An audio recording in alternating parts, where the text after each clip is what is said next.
I'll do another random video about 2 DVDs. I'm definitely going to keep hold of one of them, but one I'm not too sure.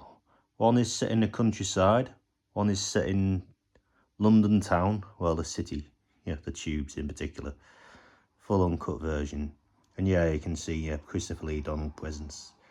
And this, Killer's Moon set in the countryside. You can read those actors there. Oh yeah, there's a Canadian guy and an American guy.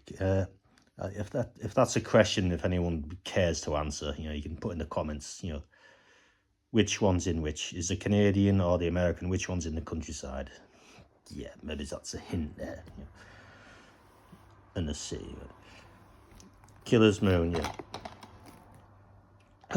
Yeah, I'm not really too sure if I'll keep hold of this.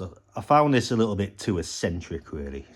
So if you can read that there, it is, yeah, there's certain words I can't say there. Hold on, I'll just read this bit.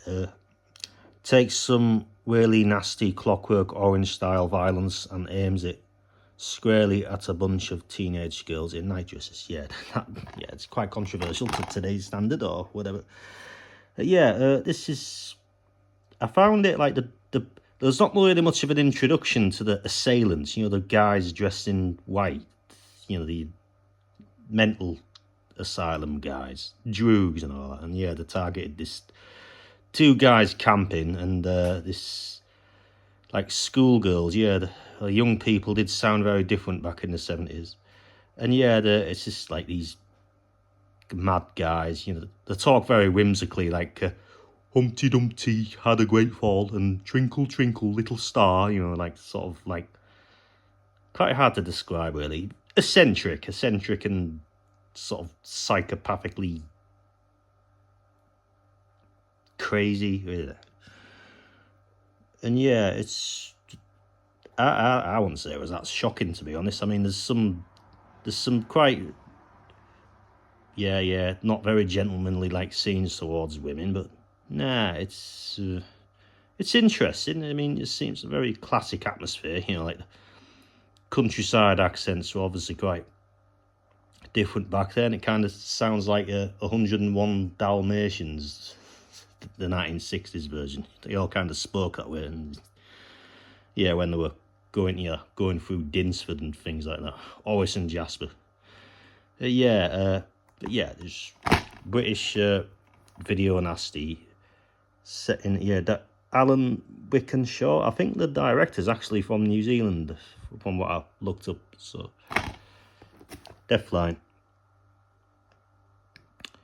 one of the best British horror movies. Yeah, I should have a script for these, shouldn't I? Yeah, I'm not too sure if anyone would really bother to watch. Oh, so yeah, both 18s, rated R, rated, whatever.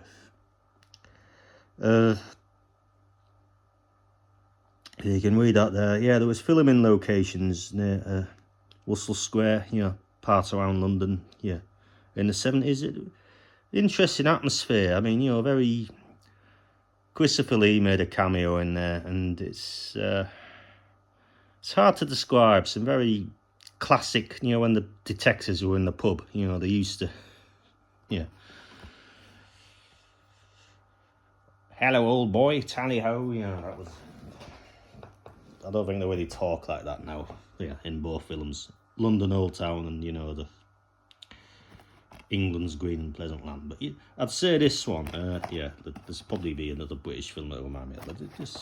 But this kind, it's about a lunatic in the tube stations. There's loads of like tunnels there. Like there could be tramps hiding. Like loads of like sealed off, like just like a maze of like tunnels, abandoned war shelters, loads of ghost stories, and there's this like murderous tramp who lives down there, and it kind of reminds me of this. This is kind of like a modern, like this came out in 2005.